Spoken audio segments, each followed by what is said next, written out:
Na aula de hoje a gente vai fazer alguns exercícios relativos a campos magnetostáticos e a força magnética. Afinal de contas, a gente concluiu o estudo, né, de campos magnetostáticos e de forças de dispositivos magnéticos na última aula. Então, hoje a gente vai fazer aí 4 exercícios que foram extraídos da lista, tá? Para a gente revisar um pouquinho esse conteúdo, ok? Aí, a partir da próxima aula, sim, a gente tem conteúdo novo. Então, os exercícios de hoje são forças e dispositivos magnéticos. A gente vai calcular campo magnético também, ok? Bom, o primeiro exercício, pessoal, diz o seguinte. Uma espira retangular percorrida por uma corrente I2, então aqui está a espira percorrida por uma corrente I2, é colocada paralelamente a um fio infinitamente longo, percorrido por uma corrente I1. Então aqui está o fio percorrido pela corrente I1, tá? E esse fio gera um campo magnético lá sobre a espira que tem corrente I2. Demonstre que a força sobre a espira é dada por essa expressão aqui, tá? Bom, primeiro ponto aqui, ó. Usando a regra da mão direita, pessoal. Eu acho que tem umas dicas aqui na solução do problema também. Tá, tem uma observação aí. Primeiro ponto. Eu quero calcular a força sobre a espira 2 devido à corrente I1. Lembram que sempre que eu tenho 2 condutores percorridos por corrente elétrica, surge uma força de atração ou de repulsão sobre esses condutores, né? Nesse caso aqui, a gente vai determinar se é força de atração ou de repulsão. Não sei ainda. Tá? Bom, para eu calcular a força sobre a espira 2, aqui, a espira da corrente I2, eu tenho que descobrir qual é o campo magnético no qual essa espira está imersa. O campo magnético que essa espira está imersa é gerado pelo fio que tem corrente I1. Usando a regra da mão direita, pessoal, esse fio aqui, ó, ele está no sentido do eixo Z. Então, aqui do lado direito, o campo magnético está entrando no plano. Aqui do lado esquerdo, o campo magnético está saindo do plano. Ok? Então, aqui ó, tem campo magnético entrando no plano. Se eu fosse representar... Vou subir aqui. Se eu fosse representar o campo magnético que nós temos aqui, ó, como seria? Seria um campo magnético que está entrando no plano do quadro. No sentido de quem? No sentido de Φ. Está girando no sentido do ângulo Φ, né? No entorno do eixo Z. Tem simetria com relação ao eixo Z, que é onde o fio com corrente 1 está posicionado. Beleza, vamos descobrir como que é a força sobre essa espira, então. Como que é a força sobre ela?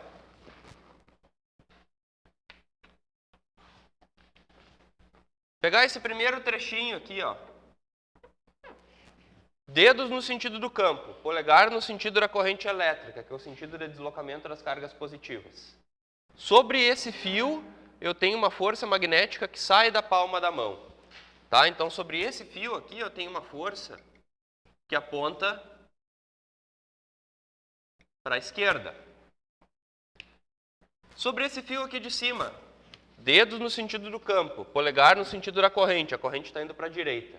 Ela está dando a volta aqui em sentido horário, ó, pela indicação aqui da flecha. Tá? Então, força magnética sai da palma da mão e esse fio aqui de cima está sendo para cima. Agora o fio aqui da direita, dedo no sentido do campo, polegar no sentido da corrente. A corrente está descendo, força magnética sai da palma da mão. Então esse fio aqui está sendo puxado ou empurrado para a direita. E por fim, esse fio aqui de baixo, dedos no sentido do campo, polegar no sentido da corrente, a força magnética para o fio percorrido por corrente elétrica sai da palma da mão e eu tenho uma força aqui para baixo. Quanto que vocês acham que dá força total sobre essa espira aí? Não dá zero. Por que não dá zero? Porque a força que eu tenho sobre esse fio é diferente da força que eu tenho sobre esse fio. Porque aqui o campo magnético eu estou mais distante do fio que originou o campo, né? Como eu estou mais distante, o campo magnético aqui nesse lado da espira ele é mais fraco. Então a força é mais fraca. Como resultante, eu vou ter uma força de tudo isso aqui, ó, que está puxando essa espira para a direita. Para a esquerda, perdão. E aqui em cima e aqui embaixo, o que vocês acham que acontece com a força? A força aqui em cima é igual à força aqui debaixo. Por quê? Vamos dar uma olhada na expressão da força. Ó. Deixa eu colocar aqui no quadro, problema número 1. O que foi nos dado aí? Que o campo magnético é μ0 vezes I1 sobre 2πρ no sentido de Φ, onde ρ é a distância com relação ao fio, distância com relação ao eixo Z. Essa distância aqui é ρ, ó. Essa distância é ρ, ou essa distância é ρ. Esse fio aqui de cima, pessoal, está a mesma distância a ρ que esse fio aqui de baixo da espira. Tá, a distância varia, mas aqui varia do mesmo jeito. A gente vai provar matematicamente que essas forças se anulam, tá? Mas intuitivamente a gente já consegue concluir que a força aqui de cima se anula com a força aqui de baixo. Ok? Então vamos solucionar esse problema aí. O que mais que a gente tem? Que a equação para o cálculo da força sobre uma espira é uma integral de linha fechada, porque é uma espira, que passa pela espira, e dl, produto vetorial B. Tá? Beleza. Então vou voltar para cá. Vamos ver o que mais que tem de dados aí. Bom, não tem mais nenhum dado problema.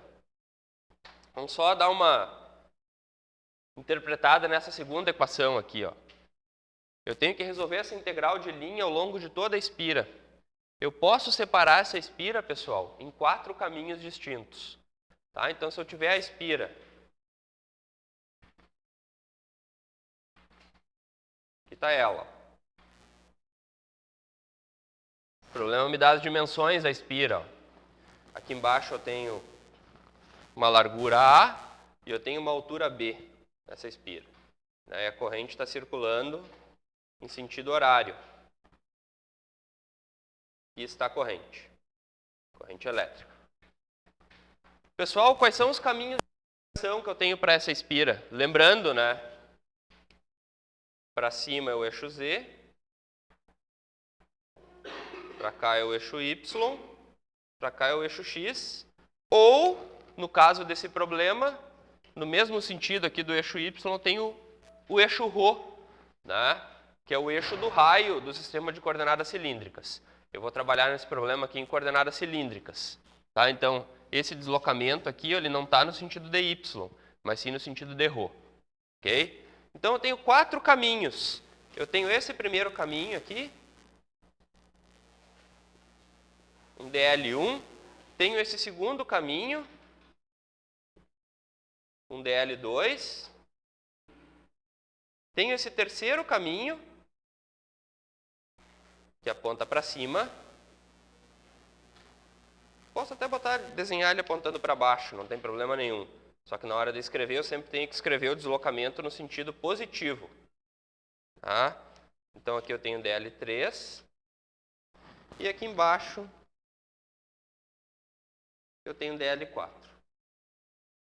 Ok? Eu vou desligar aqui o Datashow para a gente usar melhor o quadro.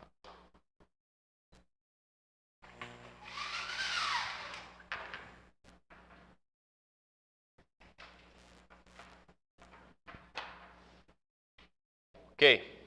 Vamos lá então, pessoal. Eu vou usar essa equação aqui para calcular o campo magnético aqui na espira, em cada um desses caminhos. Tem um campo magnético aqui entrando, lembrem disso. Né? Eu tenho B aqui que está entrando, originado lá pelo fio decorrente I1. Eu tenho B que está entrando. E eu vou separar essa integral aqui em 4 integrais ao longo desse caminho e depois vou somar as 4 forças que eu vou encontrar. Então o que eu vou fazer? Eu vou calcular forças separadamente. Para o L1, para o L2, para o L3 e para o L4. Então vamos lá, para o L1, caminho de integração 1. Quanto que vale o dl, pessoal? Para onde que aponta o dl? dz. Então, dz no sentido de az.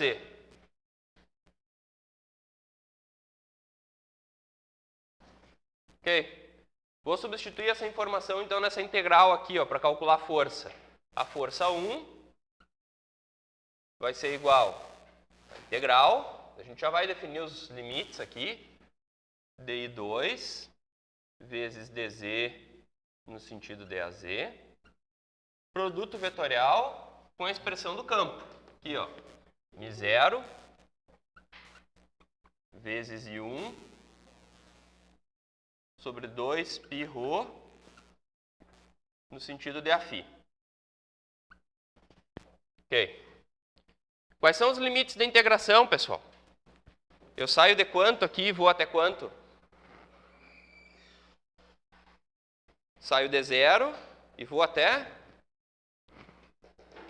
B, tá? Então eu vou de Z igual a 0 até B. Ok? Seguindo aqui o caminho da corrente, ó. Saio de 0, lembro que essa espira estava posicionada bem em cima do eixo Y, tá? Então eu saio de 0 e vou até Z igual a B. O que mais que eu tenho aqui, ó? Tenho um AZ produto vetorial AφI. Quanto que dá AZ produto vetorial AφI? Vamos ver. Pode ser ρ ou pode ser menos ρ.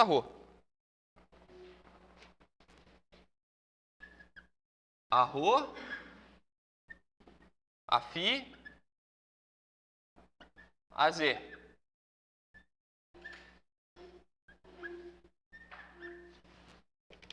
Estou fazendo o produto vetorial de AZ com AφI. Então dá menos ρ. Ok?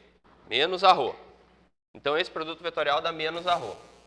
Vou colocar em evidência aqui o que é constante nessa integral. O I2, o I1, o μ0, o 2π. O que mais aqui que é constante? Eu já desliguei o slide aqui, né? Mas vamos ligar de novo para dar uma olhada.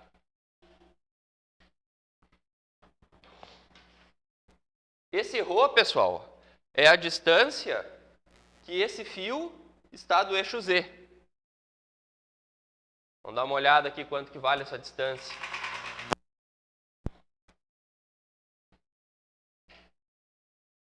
Aqui está ela, ó. Vale uma constante, chamada aí de ρ0. Ok?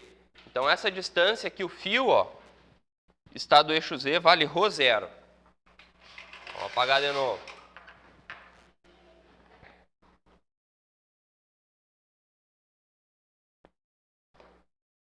Isso aqui é ρ0.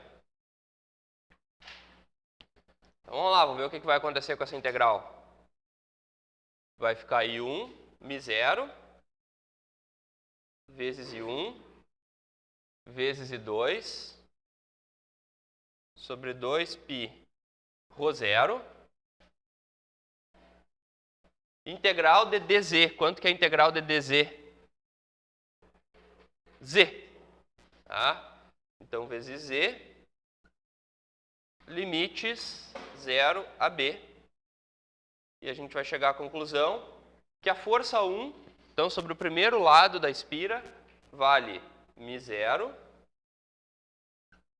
vezes I1 vezes I2 sobre 2π ρ0 vezes B. Ah, está faltando uma informação aqui. Está faltando o vetor. Para onde que aponta isso aqui? AZ, produto vetorial AφI, menos ρ.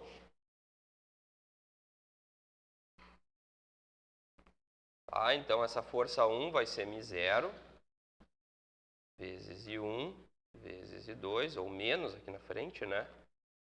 Vezes B sobre 2π ρ0 no sentido de ρ. E aí então está a força sobre o fio, sobre o lado 1 da espira. Menos μ0 e 1 e 2 sobre 2π ρ0 vezes B no sentido de ρ. Ok. Vamos para o lado de cima agora dessa espira, ó. Lado de cima dela. Então, o L2, o deslocamento 2.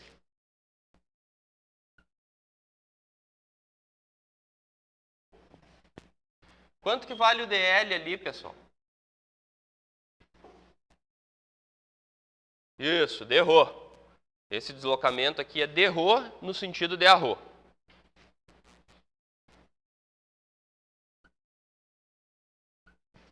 Vamos levar isso aqui na integral, então. A força 2 vai ser igual a integral. Já vamos colocar os limites. DI2 que multiplica d rho a rho. Produto vetorial μ0 vezes I1 sobre 2 π rho no sentido de φ. Quais são os limites da integração? Quanto que vale aqui o ponto inicial do caminho, a distância com relação ao eixo Z? ρ0. A distância ρ0, que é a mesma distância que esse fio aqui se encontrava. E eu vou até onde? ρ0 mais A. Então, eu parto de ρ igual a ρ0 e vou até ρ0 mais A. Observem que agora esse ρ que está aqui no denominador, ó, ele não é mais constante, ele é variável. Ok? Eu não vou resolver essa integral, eu vou deixar ela indicada aqui. Tá? Depois vocês vão entender por quê. Quando a gente for somar as duas integrais, fica evidente que elas vão se anular. Né? A força sobre esse fio aqui de cima se anula com a força do fio aqui de baixo. Mas eu vou escrever a equação, só não vou resolver a integral. Tá? Então a força 2 vai dar o quê?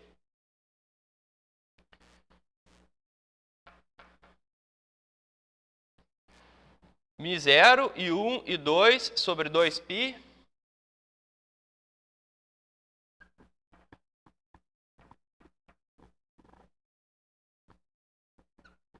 sobre 2π integral de ρ0 até ρ0 mais A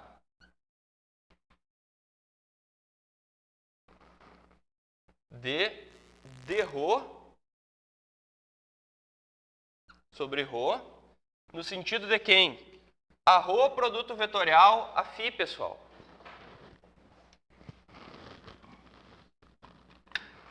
A ρ produto vetorial a φ, ó. A ρ produto vetorial a φ dá AZ, que era o que a gente esperava. Né? Essa força aqui está puxando para cima. Ó. Essa força está puxando para cima. Já a força aqui no caminho 1 está puxando para a esquerda. Tá? Por isso que deu, ó, no sentido de menos a ρ. Aqui, então, deu no sentido de AZ.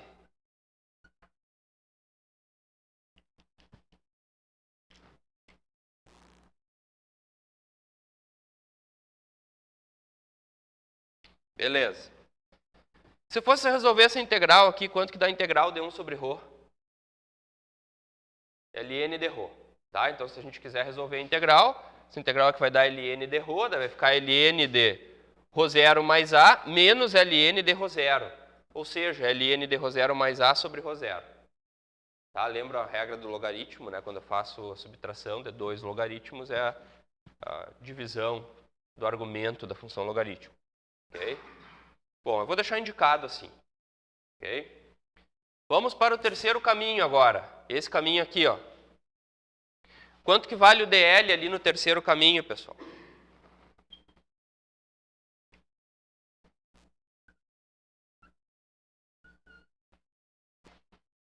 Quanto que vale o dl? Estou me deslocando em que eixo? Caminho 3. dz. Estou me deslocando ao longo do eixo z. E não é no sentido de menos dz. Tá? É no sentido de mais. A gente diz que está se deslocando em sentido contrário quando eu coloco os limites da integração. Então, o limite da integração eu parto de b e venho até zero.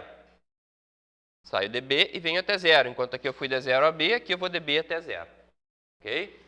Então, o dl é dz no sentido de AZ, como se fosse o deslocamento positivo.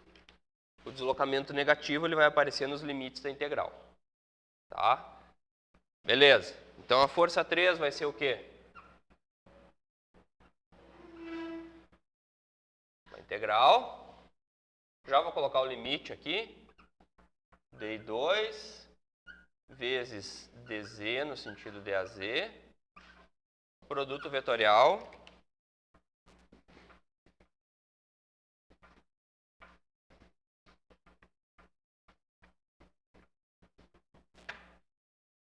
μ0 vezes I1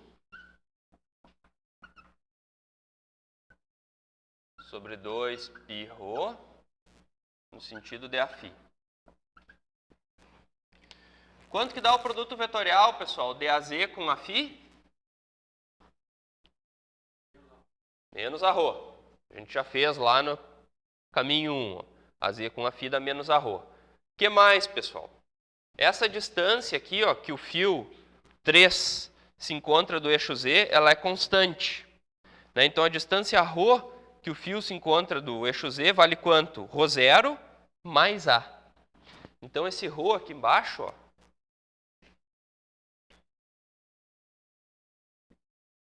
vale ρ0 mais A. Tá? Então, a força 3 vai ser igual ao quê? Ah, faltou os limites da integração. Saio dz igual a b e vou até 0. Okay? Então, aqui que está a indicação do deslocamento em sentido negativo. Ok? Bom, força 3 vai ser igual a μ0 vezes I1 vezes I2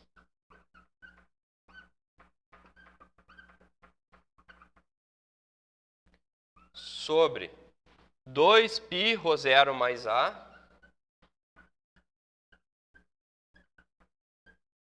integral de dz é z, limites da integração b até 0. Logo, isso aqui vai ficar o quê? O que vai dar aí?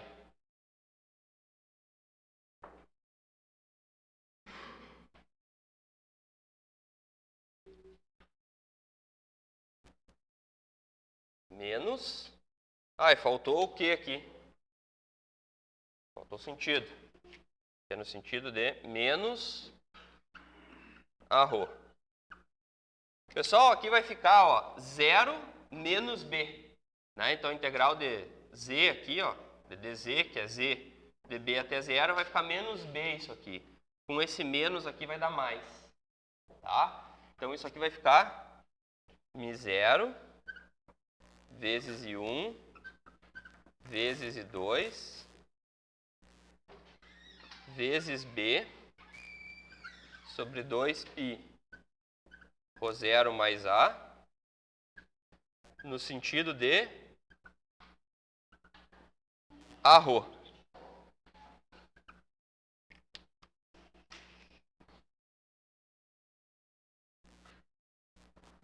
No sentido de arro. Ó. Dedos no sentido do campo, entrando no plano. Polegar no sentido da corrente. Força magnética sai da palma da mão. Então, esse fio aqui está sendo impelido aqui para o lado direito, ou seja, ele está sendo puxado no sentido de arro. Por enquanto, a matemática está se comprovando aqui, está batendo com a nossa regra da mão direita. Primeira força é no sentido de menos arro. Tá? Menos arro. A segunda força é no sentido de AZ. Está aqui, ó, no sentido de AZ, apesar de a gente não ter resolvido a integral. Tá? Para a direita. E agora essa força aqui de baixo, a gente vai ver que vai ser no sentido de menos AZ. Tá? Eu vou ter que apagar aqui o L1. Vou ter que fazer o L4 aqui agora. Posso? Posso apagar aqui?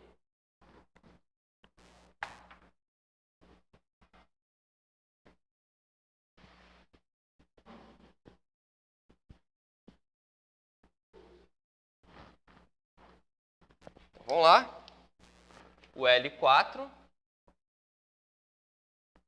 Quanto que vale o DL4, pessoal? Ou quanto que vale o DL, né, no caminho 4 aqui? Esse deslocamento aqui é no sentido de quem? De quem? Rho. Tá? Então, aqui é de Rho no sentido de arro. E vamos montar a integral. força 4 vai ser igual integral, já coloco os limites, de I2, de ρ a ρ, igual isso aqui, ó. I2, de ρ a ρ, produto vetorial, μ0 vezes I1 sobre 2 πρ,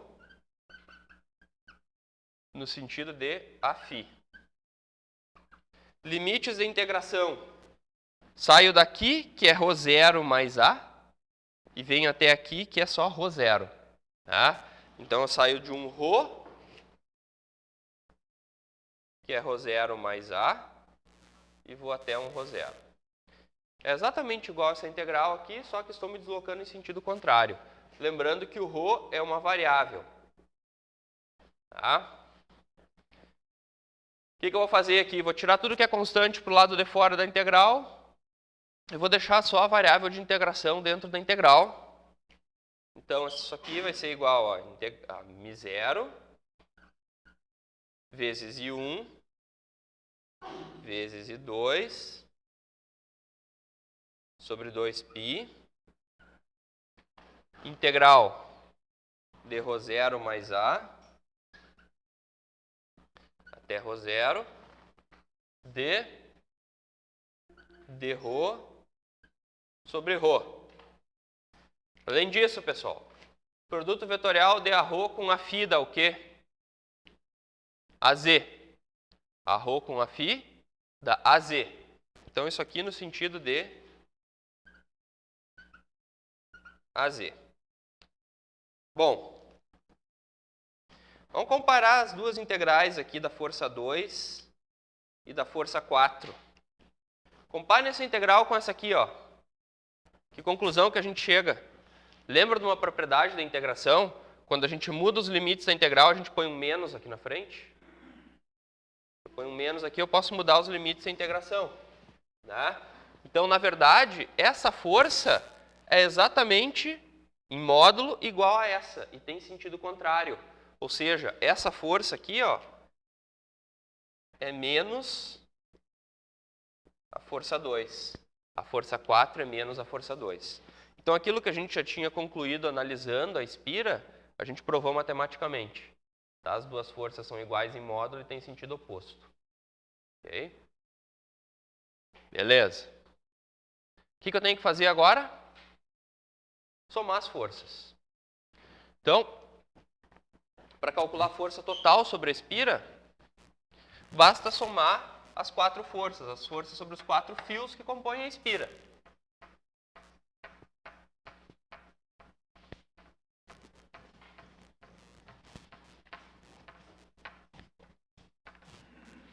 Então, a força total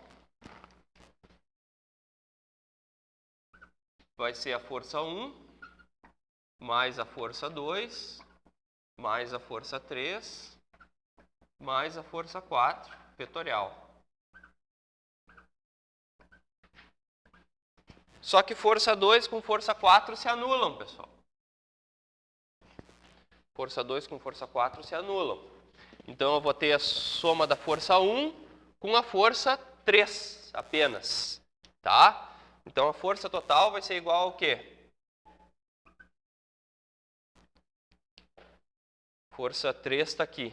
A força 1 eu não lembro o que era. Acho que era parecido com isso, né? Era menos μ0 e 1 e 2b sobre 2π ρ0. Só ρ0, né? No sentido de ρ. Então, eu vou colocar o menos μ0 e 1 e 2 sobre 2π em evidência. Então, vai ficar menos μ0 vezes I1 vezes I2 vezes o B sobre 2π em evidência. Aí aqui vai ficar 1 sobre ρ0 menos isso aqui, ó, 1 sobre ρ0 mais A.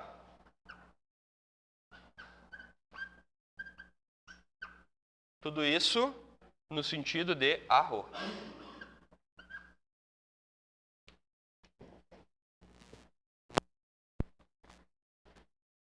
Vamos ver se era esse o gabarito.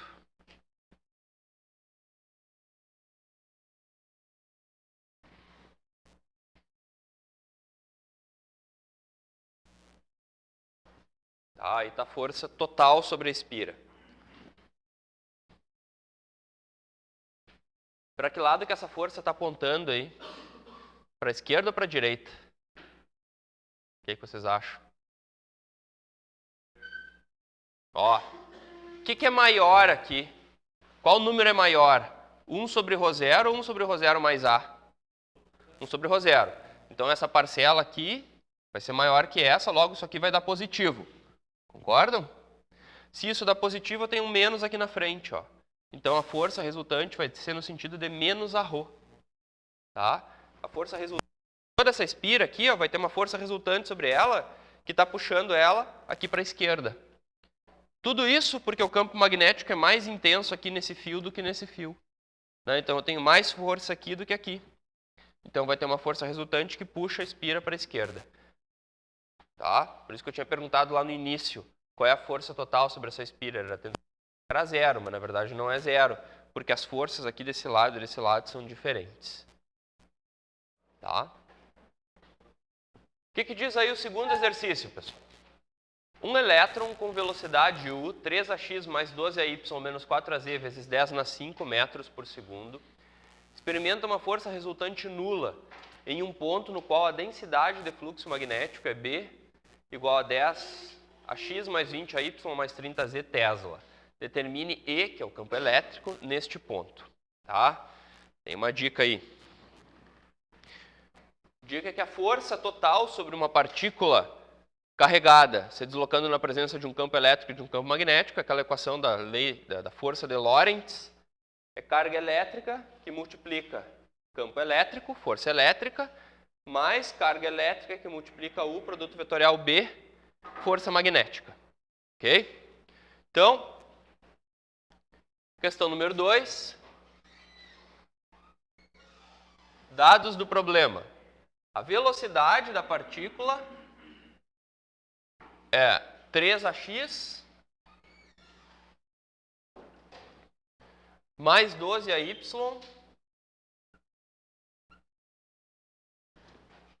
menos 4az vezes 10 na 5 metros por segundo. A força resultante sobre a partícula é nula. Então a força total aqui sobre a partícula é igual a zero. Tá? Essa é a nossa condição para solucionar o problema. E a densidade de fluxo magnético, o vetor densidade de fluxo magnético, é B igual a 10ax mais 20ay mais 30z Tesla.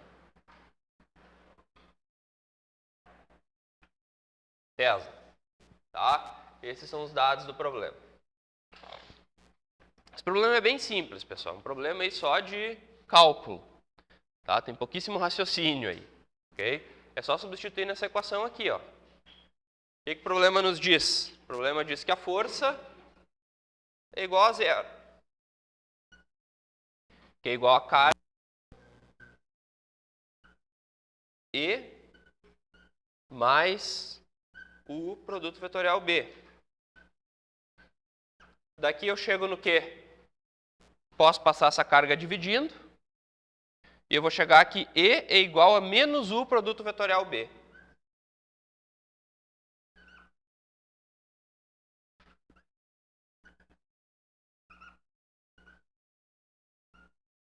Então é só resolver esse produto vetorial aí que a gente descobre quanto que vale a força. Ok?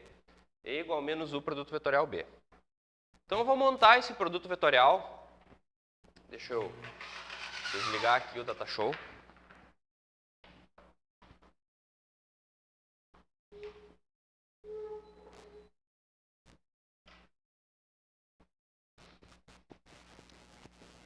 E é só resolver o produto vetorial que dá para fazer direto na calculadora.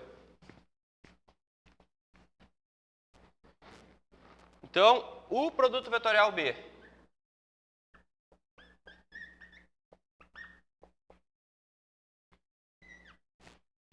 que a gente coloca na primeira linha, pessoal? Na primeira linha a gente coloca a base do sistema.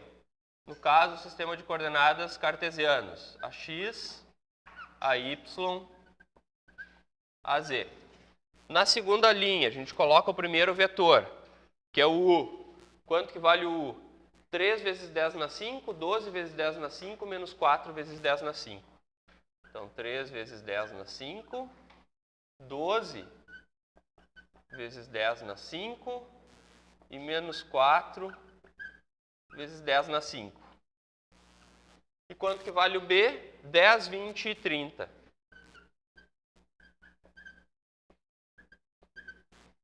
Pessoal, esse u, produto vetorial b, dá para fazer direto na calculadora.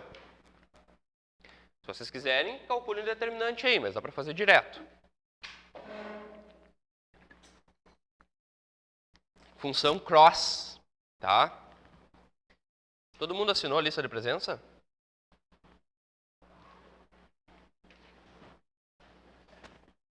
Depois manda lá para trás.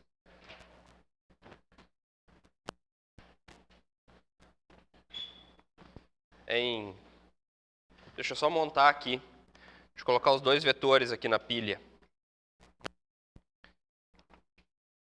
3, 12 e 4 menos. Expoente 5 multiplica. Tá, coloquei o primeiro vetor.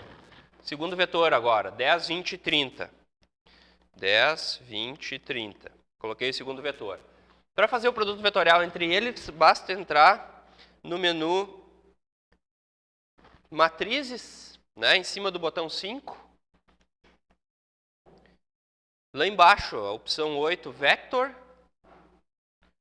Daí tem as opções com vetores, a segunda opção é o Cross. Tem o Dot também, que é o produto escalar. Tá? Cross. Resolvido. 44 vezes 10 na 6, menos 13 e menos 6. Todo mundo vezes 10 na 6. 44 vezes 10 na 6.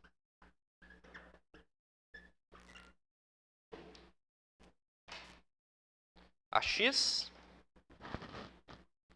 Menos 13 vezes 10 na 6.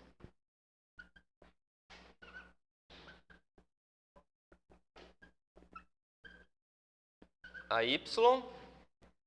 Menos 6 vezes 10 na 6. A z. Logo, campo elétrico é menos u, produto vetorial b, é só multiplicar tudo isso por menos 1. E eu vou chegar à conclusão que o campo elétrico será 44 menos 44 mais 13 e mais 6 megavolt por metro. Menos 44 mais 13 mais 6 megavolt por metro. Vezes 10 na 6 é mega. Tá? Vamos lá então, pessoal. Problema número 3. Uma bobina com 60 espiras, percorrida por uma corrente de 2 amperes, está sobre o plano x mais 2y menos 5z igual a 12. Tal que seu momento magnético m está orientado da origem para fora. Determine o vetor m, que é o momento de dipolo magnético, que é uma característica da bobina, da espira, tá? Considerando que a área da seção reta da bobina é 8 centímetros quadrados. Ok. Tem umas dicas aí, ó. Equação para o momento que nós estudamos, pessoal. Momento é a corrente total que passa pela espira, então aqui tem que multiplicar pelo n ainda. N vezes I. Vezes a área da espira e aponta no sentido perpendicular à bobina. Sentido perpendicular à bobina. Ok? Esse é o momento. Se eu tenho uma bobina percorrida por corrente elétrica, eu tenho um vetorzinho normal a ela que me indica o sentido do seu momento. Ok? Bom, vou passar esses dados para o quadro e vou tentar representar o problema aqui. Então, o que que nos diz? Problema número 3.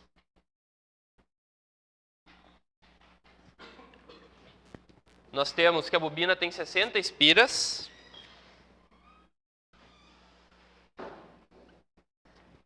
A corrente sobre cada uma das espiras é 2 amperes. A bobina está sobre um plano. Que plano é esse? X mais 2y menos 5z menos 12 igual a 0. X mais 2y menos 5z menos 12 igual a 0. E é dito que a área da bobina é 8 centímetros quadrados. Então é 8 vezes 10 na menos 4 metros quadrados. Centímetro é 10 na menos 2, ao quadrado dá 10 na menos 4. Tá? 8 vezes 10 na menos 4 metros quadrados. Ok. Pessoal, essa bobina está sobre um plano. Então eu tenho esse plano aí, ó.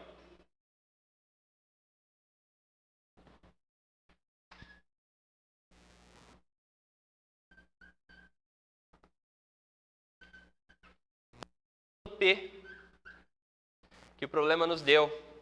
E a bobina, ela está enrolada sobre esse plano. Tá? Então aqui está a bobina com as suas N espiras. Perpendicular a essa bobina eu tenho um vetor normal associado. Então perpendicular aqui, ó, a bobina eu tenho um vetor normal associado. Esse vetor normal é o sentido, eu tenho um AN. Perpendicular à bobina e, por consequência, perpendicular ao plano. Esse vetor normal, ele indica o sentido do momento de dipolo dessa bobina. Ok? Bom, calcular o módulo do momento de dipolo é tranquilo. É só fazer a corrente total vezes a área da bobina. Então, a gente vai fazer isso primeiro. Tá? O M em módulo vai ser N vezes I, que é a corrente total, vezes a área. Se eu tivesse só um fiozinho, a gente usava essa expressão aqui, ó, I vezes S. Mas como eu tenho 60 espiras, tá? Então vai ser o N vezes I vezes S. Então o momento de dipolo vai ser igual a 60 vezes I 2 amperes vezes S 8 vezes 10 na menos 4. O M, por consequência, será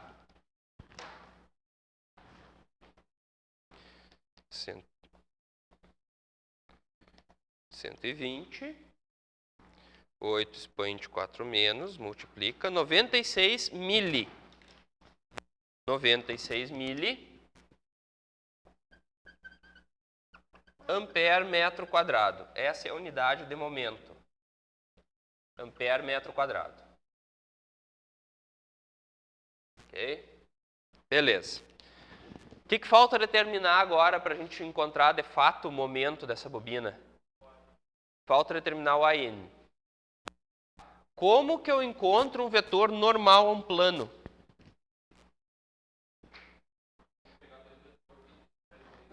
Pode.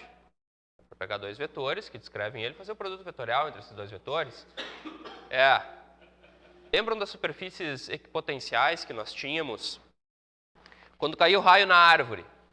Né? Aquele exemplo lá que eu dei lá na segunda aula de cálculo vetorial.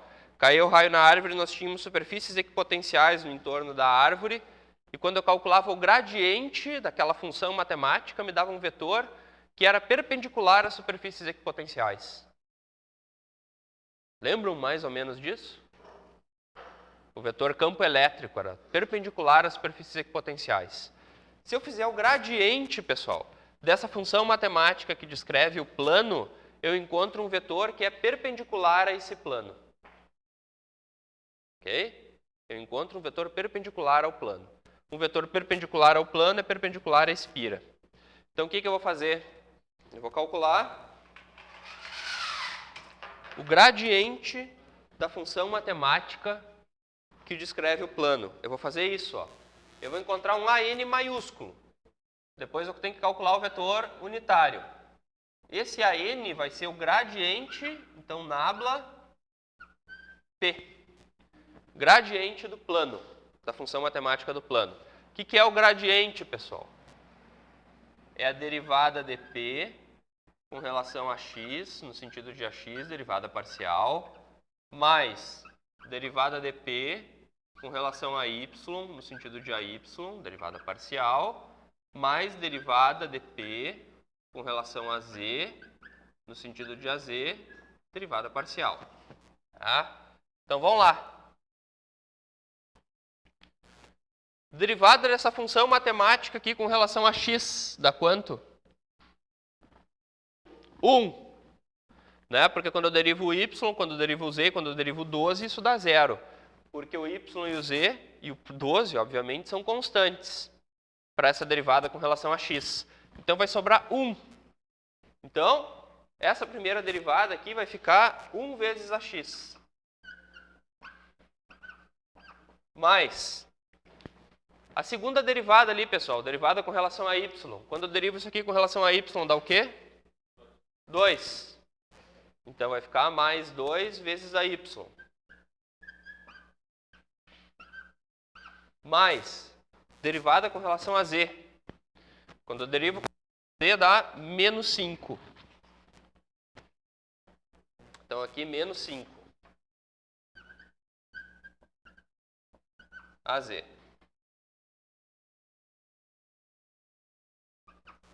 Para achar o AN minúsculo agora, o que eu faço? Que é o vetor unitário. Eu pego o vetor AN maiúsculo e divido pelo módulo dele. Isso eu vou fazer direto na calculadora. Tá? Tem que calcular o módulo aí do AN maiúsculo, que é 1 ao quadrado, mais 2 ao quadrado, mais 5 ao quadrado, raiz. Vou fazer direto na calculadora. Ok? Então, 1 espaço 2 espaço 5 menos. Coloquei o vetor aqui. Vou no matrices de novo. Operation. ABS. Calculei o módulo. Deu 5,47. Divido 0,182. 0,365.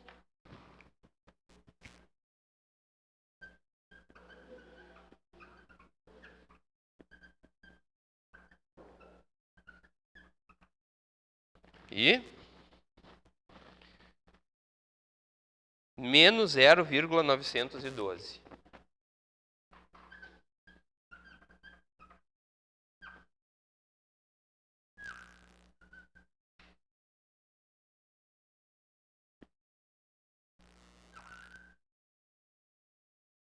Tá aí o vetor unitário, normal ao plano. Bem mais fácil que achar dois vetores, fazer o produto vetorial entre eles e depois calcular o vetor unitário. Oi?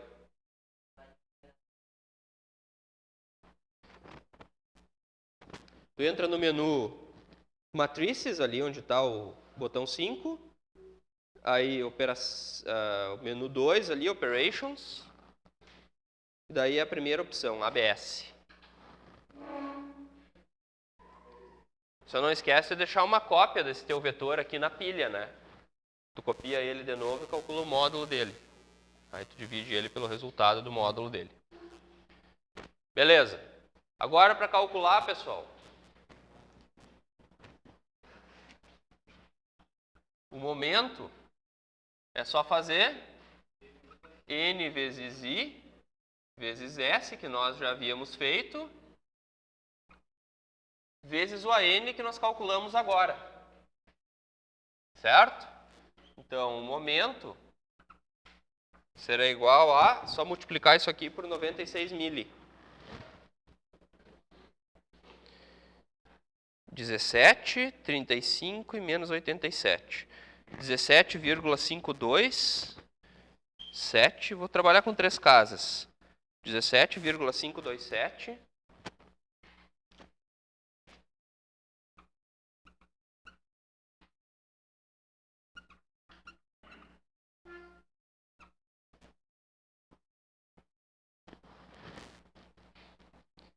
Trinta e 35,054.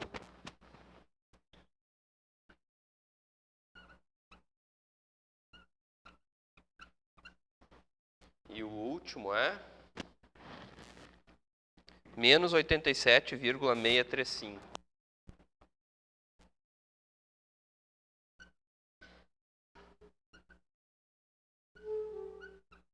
Miliampere metro quadrado.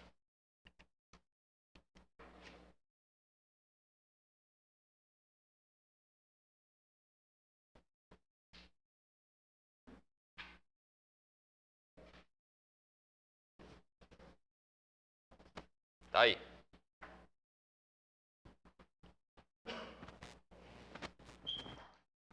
Exercício número 4, então.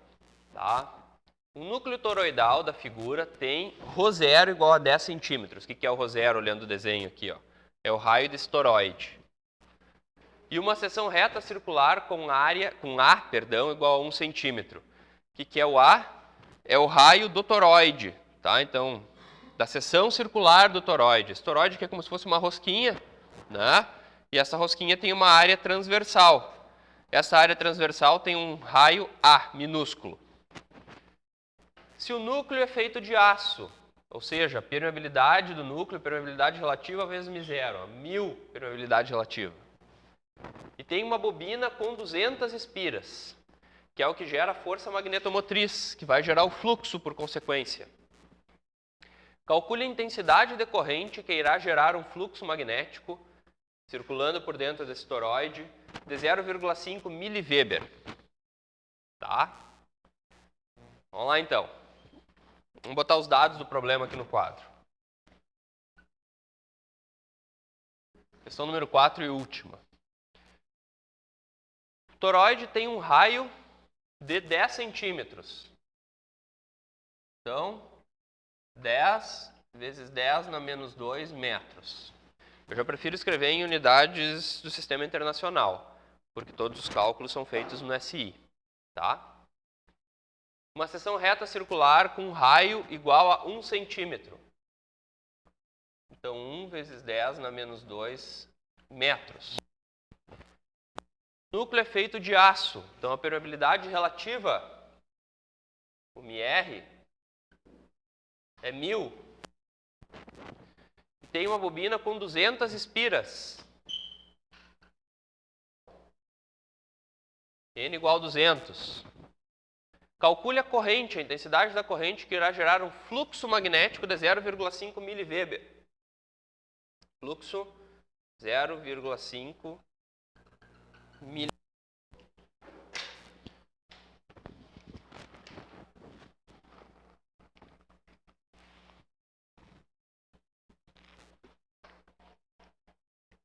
Bom, vamos desenhar o circuito elétrico equivalente.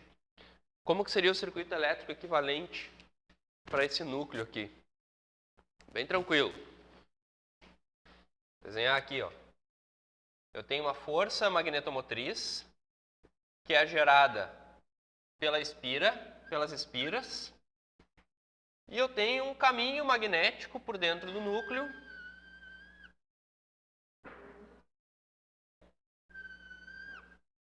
e esse núcleo tem uma relutância.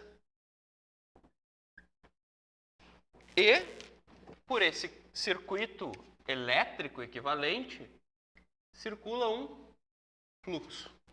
Esse é o circuito elétrico, então, equivalente. Não precisa desenhar ele redondo assim, tá? Eu só desenhei ele redondo para imitar o núcleo. Ok? Dá para desenhar quadradinho, não tem problema nenhum. Bom.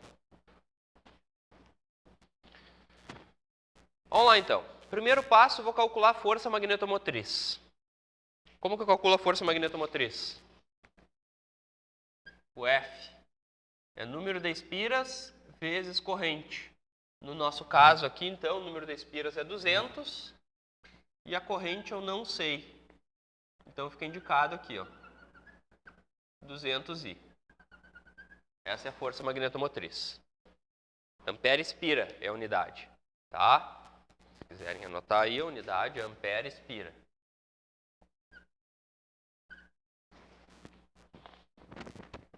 Ok. O fluxo eu sei, que é como se fosse a corrente elétrica passando por dentro do núcleo. Foi dado 0,5 mV. Eu tenho que calcular qual é a resistência, entre aspas, que esse núcleo oferece. de fluxo. Tem que calcular a relutância magnética. Como que eu calculo a relutância magnética, pessoal? A relutância é o comprimento dividido por permeabilidade relativa, permeabilidade absoluta, vezes a área. Comprimento sobre permeabilidade relativa, permeabilidade absoluta, vezes área. Ou melhor, permeabilidade do espaço livre, vezes área. Tá? Qual é o comprimento desse caminho magnético aqui? Olhem para a figura.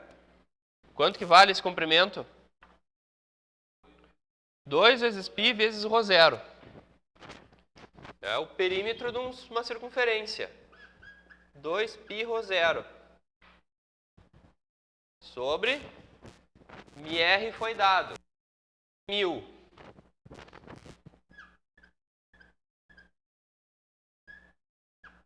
Permeabilidade do espaço livre é 4π vezes 10 na menos 7.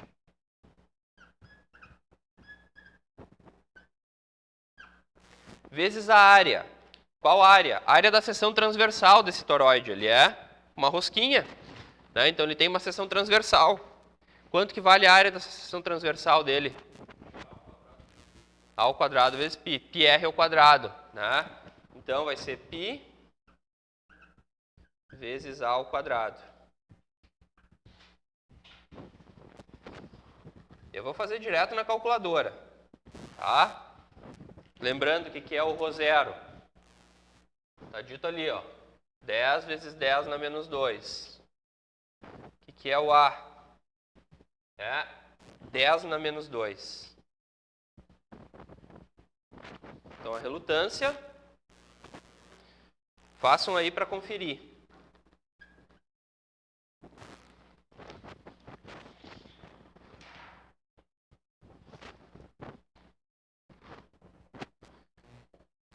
Dois π ρ0.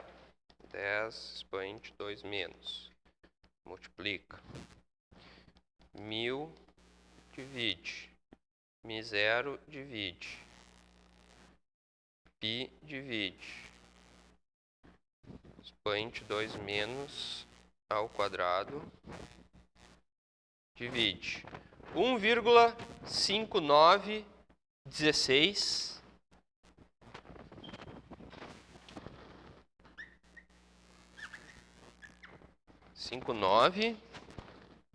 16 mega amperes pira por Weber.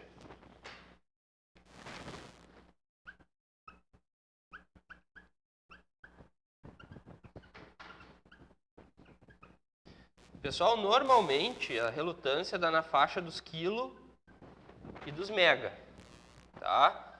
Normalmente são valores bem grandes. O que eu tenho que fazer agora, pessoal? Lei de Ohm. O que me diz a lei de Ohm? Diz que a força magnetomotriz é igual a fluxo vezes relutância, ou seja, analogia com o circuito elétrico, tensão igual corrente vezes resistência. Então, substituindo agora o F lá naquela equação, a relutância lá naquela equação, e considerando que o fluxo foi dado é 0,5 mili, 0,5 mili, eu consigo calcular qual é a corrente elétrica. Vou fazer direto na calculadora também, tá? Vamos ver. 0 mili. Isso. Vou substituir isso lá, ó, e isso lá. Então, 0,5 mili vezes a relutância dividido pelo número de espiras.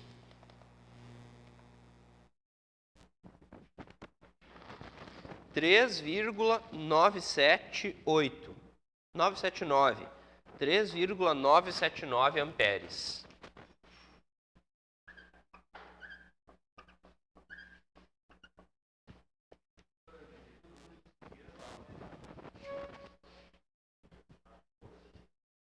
Não é força. É força. Força magnetomotriz. Tá? Aqui tu coloca 200i. Tá? Aqui tu coloca 0,5 mili e aqui tu coloca 1,59 mega. Então o I fica desse lado, 200 passa dividindo. Certo? Bateu aí, ó. 3,979 amperes.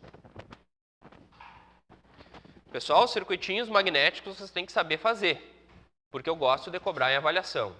Pode botar uma estrelinha aí. Vai ter um circuito magnético na prova. Vai ser um pouquinho mais complicado que esse, parecido com o que a gente já fez na aula passada ou retrasada, não me recordo qual foi a aula que a gente fez esse exercício. Tá? Então eu gosto de cobrar circuito magnético, porque vocês vão precisar lá em máquinas elétricas depois. Isso aqui é um toroide.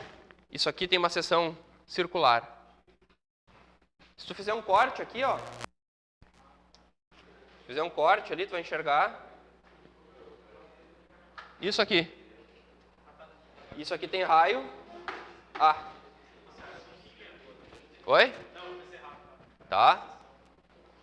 O comprimento do caminho é 2 π vezes ρ zero. E a área da seção é um corte aqui, ó. Essa seção. Mais alguma dúvida, pessoal? Então encerramos a aula e nos vemos amanhã.